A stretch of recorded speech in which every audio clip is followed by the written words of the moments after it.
Os canoístas necessitam de elevados níveis de força e potência muscular, ao nível do tronco, membros superiores e corre. Como o treino na água por si só não produz estímulo suficiente para um aumento significativo dos níveis de força e potência, o recurso ao treino de força em seco é indispensável. São precisos elevados níveis de força e potência muscular para estar entre os atletas de elite da canoagem mundial. As diferentes manifestações da força que mais se relacionam com a performance na canoagem são a força explosiva e a força de resistência.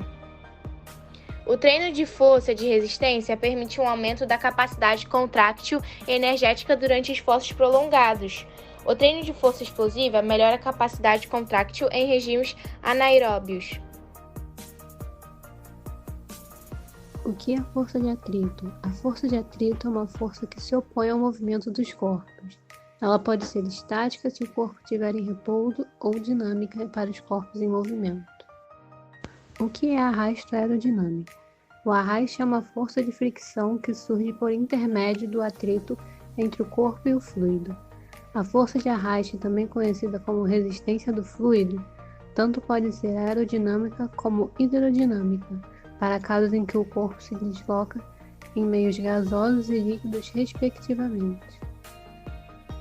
Na canoagem existem 3 tipos de arrasto diferentes.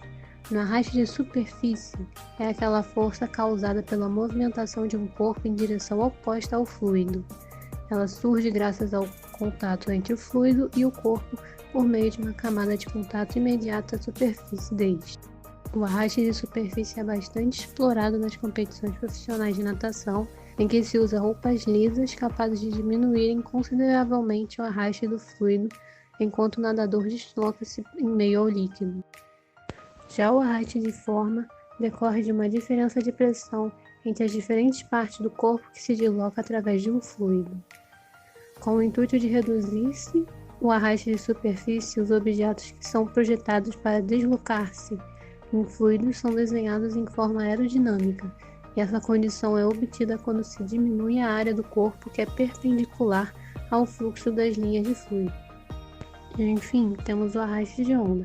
O arrasto de onda só ocorre quando algum corpo desloca-se próximo à superfície da água, como quando os nadadores empurram a água para baixo, sendo empurrados para cima, mas também perdendo parte de sua energia cinética em razão da barreira de água que se forma em sua frente.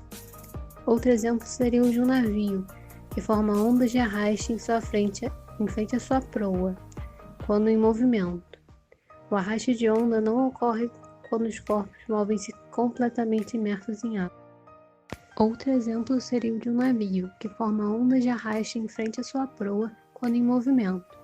O arrasto de onda não ocorre quando os corpos movem-se completamente imersos em água, como ocorre, por exemplo, com a canoa da canoagem. O que é empuxo? Vamos supor a seguinte situação. Colocamos uma bola pequena em um copo com água, ela afunda até um determinado ponto, onde para e fica no meio do copo, conforme a figura a seguir. Isso acontece devido à ação de uma força conhecida como empuxo, que aponta para cima. Agora eu vou falar sobre o princípio de Arquimedes.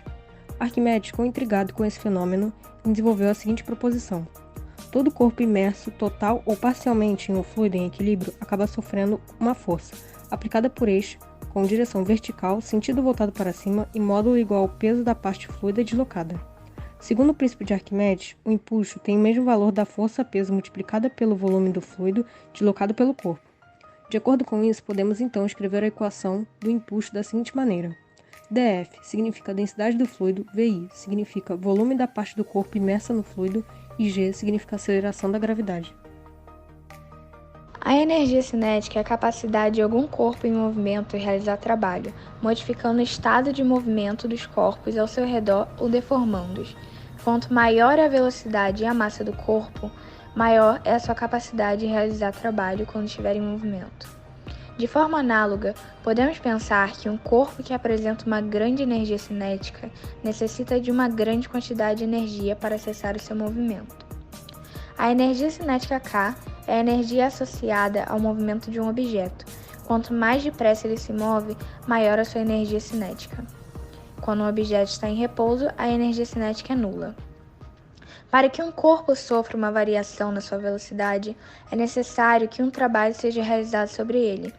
Essa variação na velocidade do corpo faz com que a sua energia cinética varie.